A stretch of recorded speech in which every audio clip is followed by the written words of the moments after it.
औरंगाबादचे खासदार आणि एमआयएमचे प्रदेश अध्यक्ष इम्तियाज जलील आपल्याबरोबर आहेत. इम्तियाज सर, सी वोटरचा एक सर्वे आलेला आहे लोकसभेच्या अनुषंगाने, ज्यात सी वोटरने सांगितलेलं आहे की आजच्या घडीला जर निवडणुका झाल्या तर महाविकास आघाडीला 35 जागा मिळतील आणि भारतीय जनता पार्टीला किंवा शिंदेगड भाजप आघाडीला साधारणपणे फक्त 13 जागा मिळतील. काय वाटतं सर्वेबद्दल? काय हे एक तर माझा विश्वास खूप जास्त आहे असं सर्वेवर हे नाही आहे.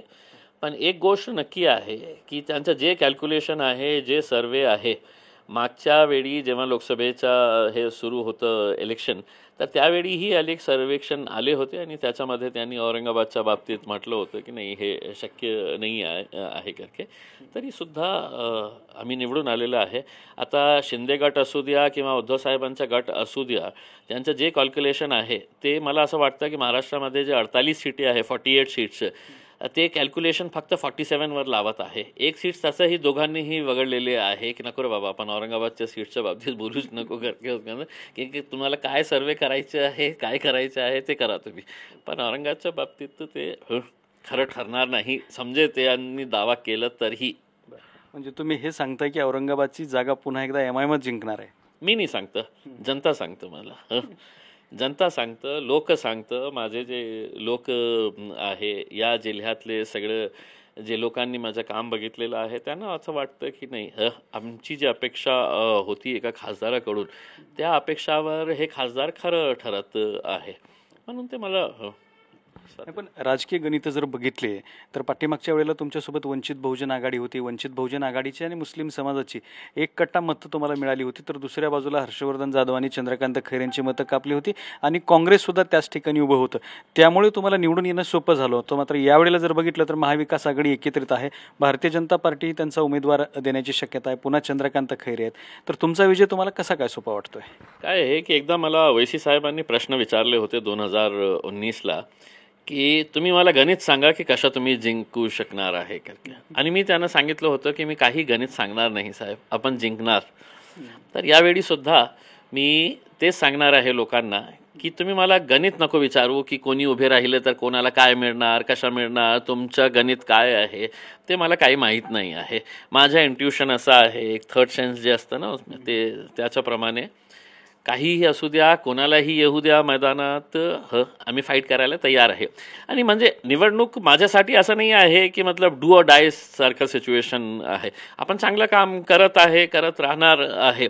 लोकांना पटलं तर चॉईस दोघंच आहे आपल्याकडे, either you win or you lose. म्हणजे असं नाही आहे की that is the end of the road, आता माझं जीवन संपणार आहे की म्हणजे मी पराभव झाला. तर प्रयत्न करणार, चांगलं काम करत राहणार आहे. म्हणजे दुसरे कॅन्डिडेट्स आणि दुसऱ्या पार्टीजला असं वाटतं की हे do and die type of situation आहे, आपल्याला जिंकायचंच आहे. माझं तसं काही नसतं. जोपर्यंत लोकांच्या मनामध्ये आहे, लोकांच्या हृदयामध्ये आहे, तोपर्यंत काम करू. पण दुसऱ्या बाजूला जर आपण बघितलं, तुम्ही जेव्हा निवडून आलात त्यावेळेला सगळीकडे दबक्या आवाजात अशी चर्चा होती की निवडणुकीच्या आधी तुम्ही आणि चंद्रकांत खैरे या दोघांचं बोलणं झालं होतं आणि त्यांना निवडून येणं सोपं जावं ह्याच्यासाठी, उमेदवार देण्यासाठी चंद्रकांत खैरे हे तुम्हाला उमेदवारी मिळावी यासाठी देव पाण्यात बुडवून बसले होते. नाही, असं मतलब काय आहे की निवडून आल्यानंतर लोक नाही का खूप सारे गणित लावतात, हे असं झालं होतं, तसं झालं होतं, हे उभे नाही राहिले असते तर ते झालं असतं. अल्टिमेटली व्हॉट मॅटर्स इज जो जीता वो सिकंदर. आता तुम्ही काही म्हणणार असेल आणि समजा खैरे साहेबांना असं वाटत असेल की बाबा इम्तियाज जलील उभे राहिला तर माझी जीत मी 100% निवडून घेणार आहे, मग ते त्यांच्या पॉलिटिकल इनकॉम्पिटन्सी म्हणा, ते त्यांचा एक पॉलिटिकल म्हणजे आपला गणित खूप मोठं चुकलं. कारण तुम्हाला समोरच्या माणसाची ताकद काय आहे हेच तुम्हाला कळले नसेल तर म्हणजे राजनीतीमध्ये राहण्याचा काही अर्थ नाही. राजनीतीमध्ये राहताना आपल्याला हे करण्याची खूप आवश्यकता आहे की समोरच्या माणसाच्या, समोरच्या पार्टीच्या, लोकांच्यामध्ये काय भावना आहे ते सगळं बघून आम्ही कशा निवडून येऊ शकतो. ते पण हे जे बोलतं की आम्ही माझ्या आणि खैरे साहेबांच्या कोणाच्याही बाबतीत असं झालं नाही होतं. थोडक्यात 2024ला चंद्रकांत खैरेंना संधी नाही. नाही, लढू द्या. म्हणजे काय आहे की अल्टिमेट बघा काय आहे, लोक जे आहे ते सुप्रीम असतं. इलेक्शनच्या वेळी जे आहे ना ते लोक सुप्रीम असतं. ते ऐन वेळी कोणाला जाऊन मतदान करतील हे कोणी सांगू शकणार नाही. तर त्यांना येऊ द्या.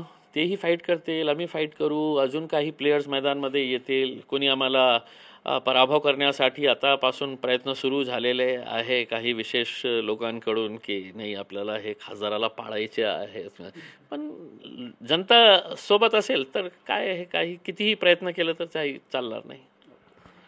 प्रकाश आंबेडकर ज्यांच्या वंचित बहुजन आघाडीच्या आघाडीसोबत राहून तुम्ही हे निवडून आलात, तर आता प्रकाश आंबेडकर असं म्हणतात की MIM सोबत आयुष्यात आता कदापि युती करणार नाही. मी याच्या बाबतीत सविस्तर पत्रकार परिषद घेऊन माझी बाजू मांडणार आहे. वैसी साहेब जे आहे ते सध्या फॉरेन कंट्रीमध्ये आहे. ते परत आल्यानंतर मी जे काही घडलेलं आहे त्याच्या बाबतीत मी नक्की सविस्तरमध्ये बोलू. पण त्यांना उत्तर काय? आयुष्यात कदापि MIM सोबत युती नाही, याला उत्तर काय? आता मी काहीही उत्तर देण्याच्या परिस्थितीमध्ये नाही आहे, कारण मी एक खूप लहानसा कार्यकर्ता आहे MIM पार्टीचा. माझे सर्व जे आहे ते बॅरिस्टर असुद्दीन ओवैसी साहेब आहे, आणि जोपर्यंत त्यांना मी हे सांगणार नाही की काय काय महाराष्ट्रामध्ये घडलेलं आहे, काय परिवर्तन झालेलं आहे, काय चेंजेस झालेले आहे, त्यांच्यासोबत डिस्कस करून नक्की मी त्याच्या बाबतीत बोलू. त्यावेळी आत्तापर्यंतची प्रकाश आंबेडकरची राजकीय कारकीर्द जर पाहिली तर प्रकाश आंबेडकरांची जी युती किंवा आघाडी कुणाबरोबरही टिकली नाही फारशी. आता ते शिवसेनेसोबत युती करतायत. तुम्हाला वाटतं का की ती युती तिथं टिकून राहील? कारण 2 दिवसातल्या जर घडामोडी बघितल्या तर त्यामध्ये कुठंतरी दुही निर्माण करण्याचीच वक्तव्य प्रकाश आंबेडकरांची राहिलेली आहेत. काय आहे की डॉक्टर बाबासाहेब आंबेडकरांचे ते नातू आहे. खूप मी आदर करतो त्यांचा, आणि पॉलिटिकल डिसिजन्स काय घ्यायचे असतात ते सर्व राजनैतिक पक्षांच्या त्यांच्या आपल्या डिसिजन्स असतात. त्याच्यामध्ये कोणी बाहेरच्या माणसाने हस्तक्षेप करता कामा नये. त्यांनी डिसिजन घेतलेला आहे, मी त्यांना ऑल द बेस्ट म्हणतो. पण जसं मी म्हटलेलं आहे की सविस्तर त्याच्या बाबतीत बोलू मी. पण प्रकाश आंबेडकरांनी शरद पवारांबद्दल बोलताना ते म्हणाले की शरद पवार म्हणजे भाजपचा माणूस आहे. कोण कोणाच्या बद्दल बोललेलं आहे, मी त्याच्यावर कशा प्रकारे प्रतिक्रिया देऊ? त्या दोघांमध्ये आहे, ज्यांनी बोललेलं आहे आणि ज्यांच्याबद्दल बोललेलं आहे ते त्यांनी त्याच्या बाबतीत विचारावं. मी कशाला थर्ड पार्टी त्याच्यामध्ये उडी मारून उगीच काही बोलू? ते त्यांच्यामध्ये आहे, त्यांनी उत्तर द्यावं. येणाऱ्या लोकसभेचा आता बिगुल वाजायला सुरुवात झालेली आहे. येणाऱ्या लोकसभेला MIM, तुम्ही प्रदेशाध्यक्ष आहात, MIM लोकसभेच्या किती जागा लढवू शकते? परिस्थिती काय? कोणासोबत जाऊ शकते? काय सांगाल? कोणाकडे जाऊ शकतं हे सांगणं तर कठीण आहे. काही प्रपोजल्स आलेले आहे आमच्याकडे, तो आम्ही डिस्कस करणार आमच्या पार्टीच्या अध्यक्षांसोबत. पण नक्की मागच्या 2019ला आम्ही फक्त एका सीटवर इलेक्शन लढलो होतो महाराष्ट्रामध्ये. यावेळी काही जास्त सीट्स आम्ही लक्ष केलेले आहे, आणि आम्हाला असं वाटतं की ज्या महाराष्ट्रामध्ये जे सध्याची परिस्थिती आहे त्या अनुषंगाने मला असं वाटतं की खूप सारा एक ट्रान्सफॉर्मेशन झालेलं आहे. की लोकांना जे असं वाटायचे की MIMचा खासदार आल्यानंतर असं होणार तसं होणार, एक भीतीचं वातावरण आणि वातावरण खराब होईल असं प्रकारचे जे एक भय निर्माण करण्यात आलं होतं, जाणून बुजून ते करण्यात आलं होतं, ते लोकांनी बघितलेलं आहे की जसं वेगळे सगळे पार्टीज आहे तसं MIM ही आहे, त्याच्यामध्ये काहीही असं हे नाही आहे. आणि मला असं वाटतं की we stand a good chance. So let's see. कुठले प्रपोजल आहेत थोडक्यात सांगता येतील? नाही आहे ते, आता मी जोपर्यंत माझ्या पार्टीच्या अध्यक्षांसोबत चर्चा करणार नाही तोपर्यंत बोलणं मला असं वाटत. राष्ट्रीय पक्षाचे प्रपोजल आहेत? काही चांगले प्रपोजल्स आलेले आहे आमच्याकडे. आम्ही येणाऱ्या काही दिवसामध्ये दिल्लीमध्ये काही मीटिंग्स ही करणार आहे. मुंबईमध्येही माझे काही मीटिंग्स प्रपोज्ड आहे त्याच्या बाबतीत. पण अल्टिमेट डिसिजन्स जे आहे ते इम्तियाज जलील घेऊ शकणार नाही, कारण मी एक पार्टीचा कार्यकर्ता आहे. अध्यक्षना मी सगळं सविस्तर माहिती देऊ की असे प्रपोजल्स आलेले आहे, आमचं डिस्कशन झालेलं आहे, आणि आपण काय निर्णय घ्यायचा तर आम्ही बसून ते निर्णय घेऊ. काही प्रपोजल चेंज मेकर ठरू शकतात? काय राजनीतीमध्ये काहीही शक्य आहे. आता जे अलायन्सेस आपण या राज्यामध्ये देशामध्ये बघत आहे की कोणाच्या विचारात पण आलं नसेल की हे अलायन्स होऊ शकतं, असं प्रकारचं अलायन्स होऊ शकतं, ते अलायन्स आपल्याला बघायला मिळत आहे. तर बहुतेक काही सरप्राईज पॅकेजेस आमच्याकडेही असेल. तुमचे मित्र आहेत राजेश टोपे, त्यांनी तुमच्याबद्दल बोलताना पाठीमागे एकदा म्हणाले होते की right person in wrong party.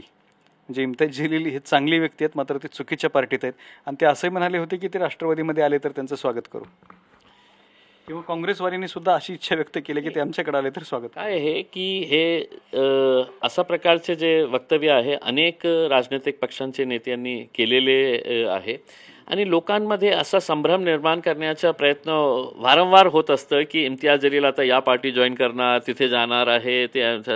मी आपल्याला स्पष्टपणे सांगू इच्छितो की जे फ्रीडम मला बॅरिस्टर असदुद्दीन अवैसी साहेबांनी दिलेली आहे, जे बोलण्याचा अधिकार, जे निर्णय घेण्याचा अधिकार त्यांनी मला एकमताने दिलेले आहे की सोल तुम्ही डिसिजन काही घेणार असेल तर तुम्ही घेऊ शकता.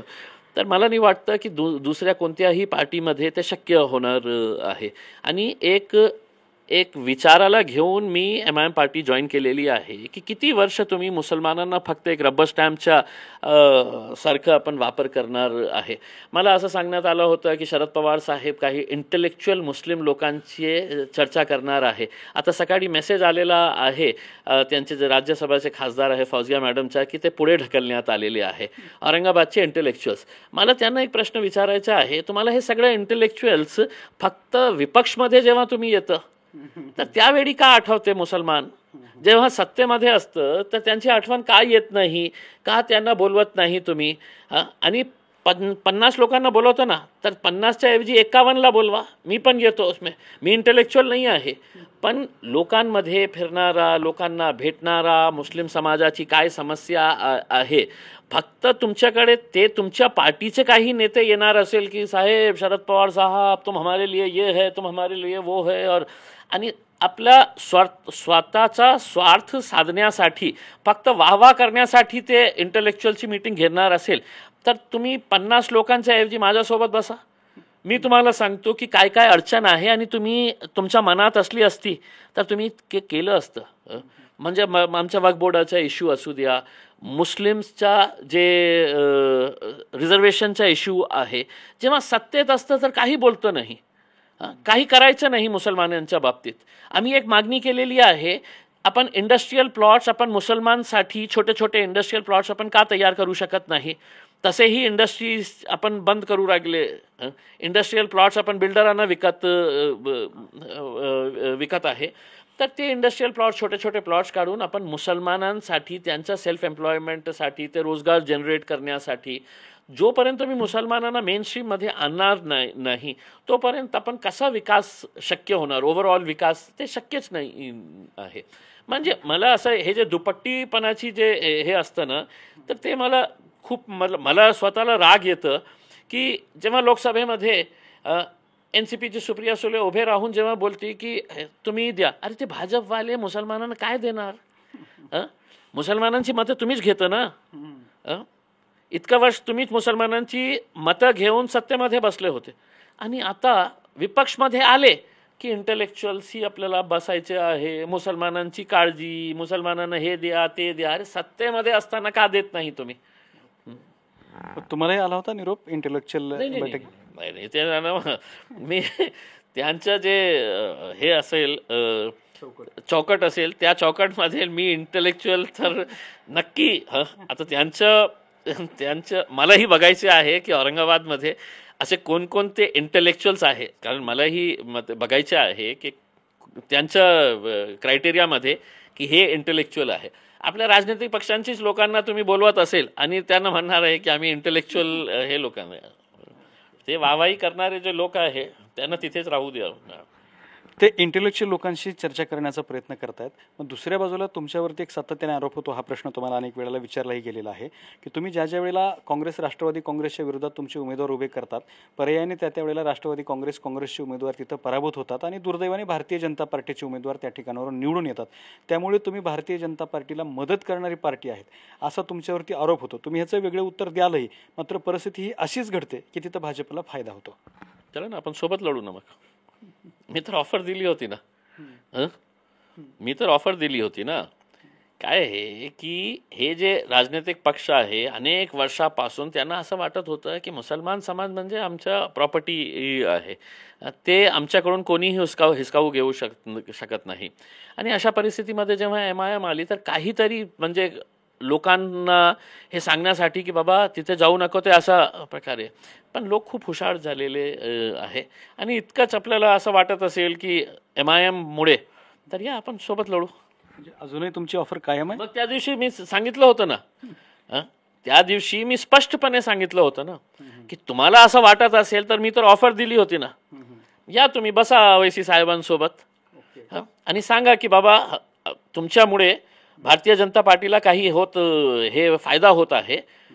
आम्ही तुम्हाला तुमच्या सोबत यायला तयार आहे, तुम्ही आमच्या सोबत या. आपण एकत्र मिळून आपण भारतीय जनता पार्टीला कशा पराभव करू शकतो.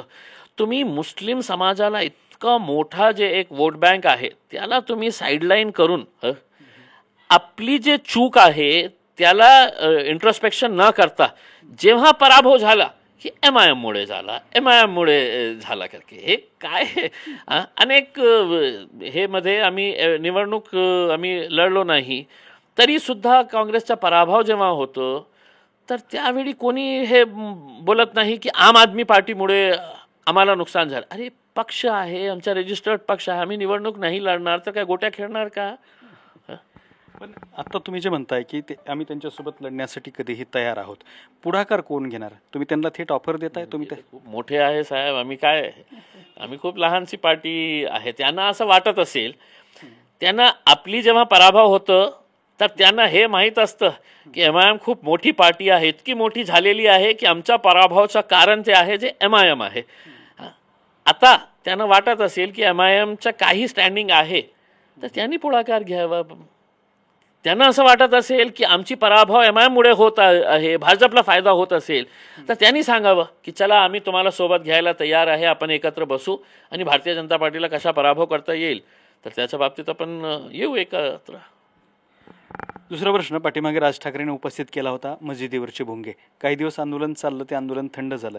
आता कुठंतरी मनसे मुद्द्याच्या शोधात चाचपडते असं वाटतं का तुम्हाला? त्यावेळी सुद्धा ज्या संयमाने आम्ही किंवा मुस्लिम समाजांनी ते इश्यूला हँडल केलं होतं, मी त्यांना खूप खूप धन्यवाद देतो. कारण मलाही माहीत होतं की एक पॉलिटिकल स्टंट आहे. कहते हैं ना की जमीन तलाश करने के लिए कुछ ना कुछ चाहिए. आणि सर्व राजनैतिक पक्षांना काय झालेलं आहे की मुस्लिम समाजमधलं एक सॉफ्ट पंचिंग बॅग झालेला आहे. आपण त्यांना पंच केलं तर आपण मोठं होणार आहे. तर त्यांनी हे मुद्दा आणलं होतं. तर काय आहे की देशामध्ये जाती धर्म आपण सर्वांचा आदर करायला पाहिजे. आपण समजा माझ्या घराच्या शेजारी काही मंदिर असेल आणि त्याच्यामध्ये आरती होत असेल तर मी त्याचा कधीही विरोध करणार नाही. त्या अजानच्या विषयाबाबत त्यांनी हे मुद्दा उचलला होता आणि त्याचा काय परिणाम झालेला आहे हेही आपल्याला माहीत आहे. तर हे होते MIMचे खासदार इम्तियाज जलील, ज्यांनी स्पष्ट केलं की काँग्रेस, राष्ट्रवादी काँग्रेस अजूनही आमच्यासोबत येऊ शकते, आमच्यासोबत निवडणुका लढवू शकते आणि अजूनही आम्ही त्यांच्यासोबत जाण्यासाठी तयार आहोत. आता हे पाहणं महत्त्वाचं ठरणार आहे की काँग्रेस आणि राष्ट्रवादी काँग्रेस याबाबत काय भूमिका घेते. कॅमेरामन अमित आडेसोबत दत्ता कानवटे, TV9 मराठी, औरंगाबाद.